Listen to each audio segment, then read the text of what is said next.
আচ্ছা, একটা like comment করতে কি কিছু লাগে? এই ছোট বোনটাকে ভালোবেসে একটা লাইক কমেন্ট করে দিয়ে যেও। আজ বানাচ্ছি একটু চিলি চিকেন আর রুটি। রুটি আমার অলরেডি হয়ে গেছে।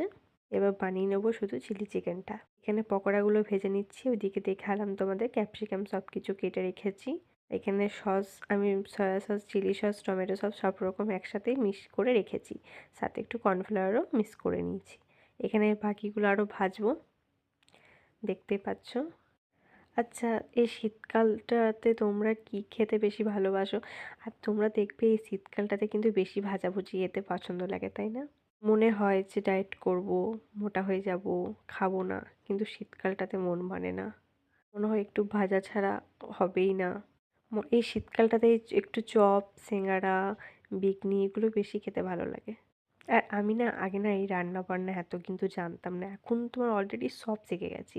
বিরিয়ানি থেকে শুরু করে তোমার সমস্ত রকম রান্না আমি সব জেনে গেছি।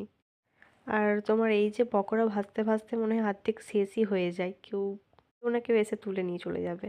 যাই হোক, ভিডিওটা এখানে শেষ করছি। বাই।